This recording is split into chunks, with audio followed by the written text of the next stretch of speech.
Have you been in a speech round before? Awesome, welcome back. My name's Juliana, I'll be taking care of you this round. Can I get you started off with anything to listen to besides sad poetry? Oh, going out to eat is fun for everyone, except the server. Sexual harassment in restaurants is more rampant than lying at a White House press conference, if they still happened. In January of 2018, Harvard Business Review reported that the restaurant industry files more sexual harassment complaints than in any other sector, with 90% of women and 70% of men reporting being sexually harassed in some form.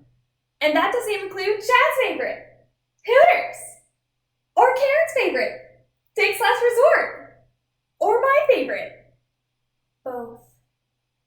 What? Their buffalo chicken wings are fantastic.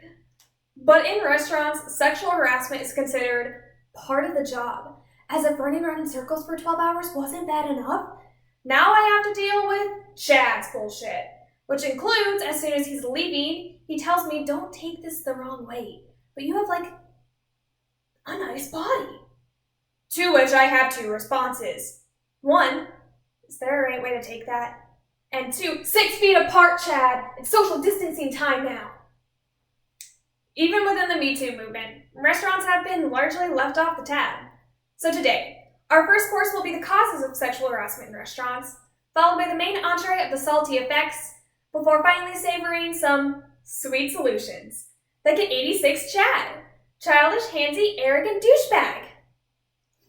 Do you smell that cooking? Well, it's a video. So, it's the causes! And these two have been marinating since the first bar opened in 700 AD.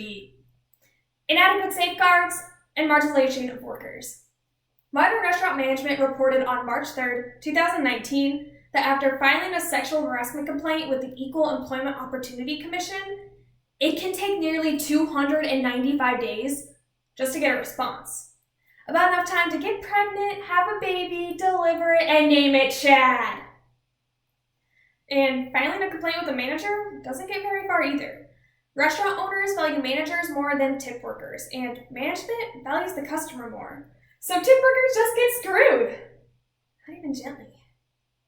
Insider Magazine reported on September 26, 2018, that the combination of female frontline workers and male managers create an environment in which sexual harassment is tolerated.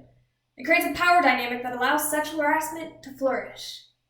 And there's two things you don't want flourishing in your restaurant: sexual harassment and coronavirus. Luckily, bleach kills both. But one of those is a felony, so don't tell my lawyer I have this. Speaking of felonies, marginalizing your workers is one. Poverty law in 2016 found that the two-wage structure constitutes a human rights violation because it perpetuates exploitative working conditions for low-wage workers, particularly women and people of color.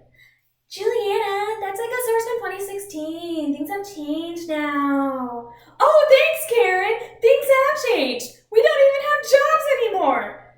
But is that going to change people's behavior when we open back up? No, it won't. Because tip workers will be exploited as long as they are a tipped worker. So, the complaint process is pancake stacked against the worker. And speaking of pancakes, IHOP! It's our favorite below-average restaurant chain, and we go to it after tournaments and cry while reading our ballots, and it also has paid upwards of $1 million to employees filing sexual harassment complaints, according to Insider Magazine on March 7th of 2019. But let's be real. Throwing money at people who file claims doesn't solve anything. It's like expecting a first date after you tipped your server 5%. $2 is not enough to buy my love, Karen. Plus, I'm worth at least $7.25. I'll let you guess where the decimal point is. Now that you've savored our first course, let's dig into the salty effects of sexual harassment. First, creation of barriers to complaints in other industries. And second, toxic restaurant turnover. Like an apple turnover, but more shitty. First, the restaurant industry factbook found that 1 in 3 Americans got their first job experience in a restaurant. So, if you're watching this with other people, play the Chad Karen server game. You'll find out who you need to cut out next. The Glass Floor and Restaurants Opportunity Center United created a report and found that a negative first experience in a restaurant increases the likelihood that women and men will come to expect sexual harassment in other work environments. For example, having a coworker ask if you want to watch Tiger King and chill at their place is just as bad as having a customer ask if you're single and ready to mingle, Karen.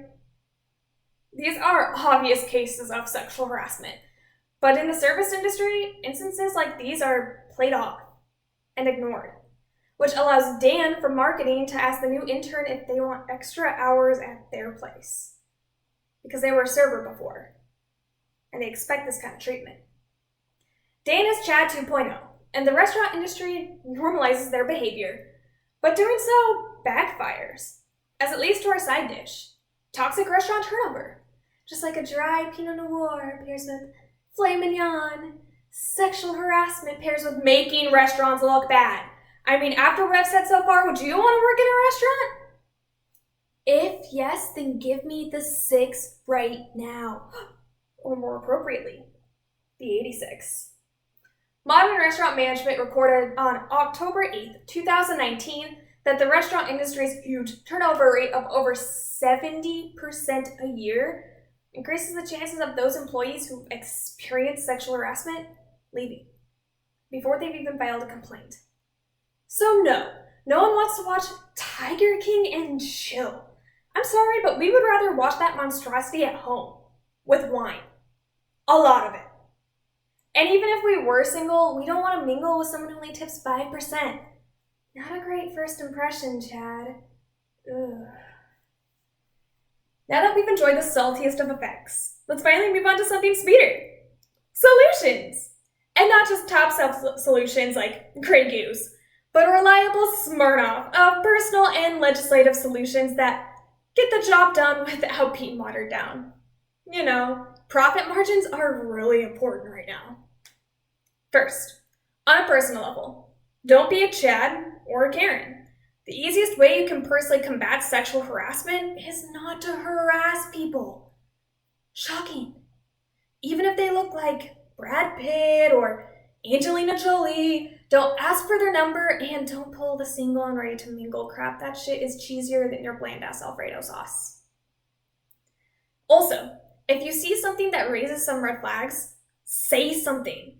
If you're a guest, chances are the manager might actually take the situation seriously, because they hate bad Yelp reviews more than they hate their subordinates.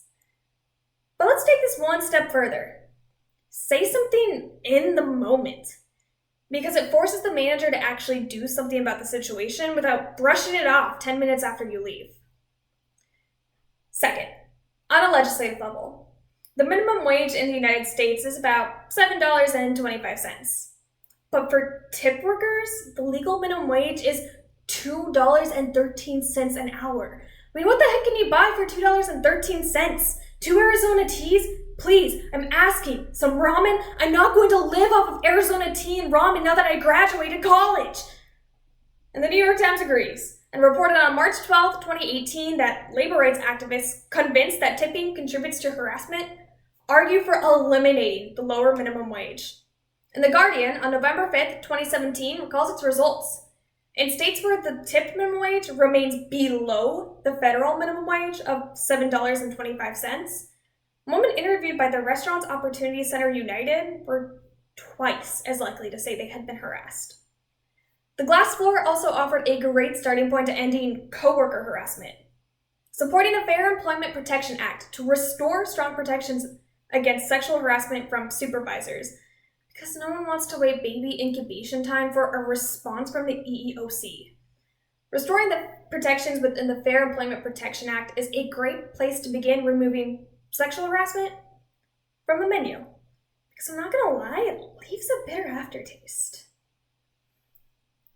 Now that we've savored our 3-course meal, may I offer you an after-dinner drink that may or may not be made out of Chad and Karen's tears?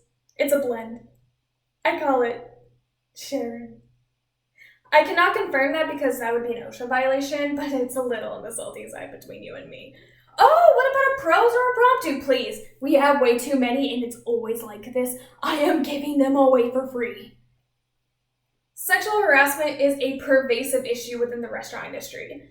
And even within the Me Too movement, we absolutely cannot condone this behavior just because it's expected as part of the job. For the Me Too movement to really flourish, targeting the restaurant industry is the best place to focus. Because average people like you and me typically get our first job there. And what we see there will affect how we perceive every other job in our lifetime. But since restaurants are closed, is this speech even relevant anymore? I'm asking for a friend. But ending this starts on a personal level. But basically, not being an ass. Or staring at one.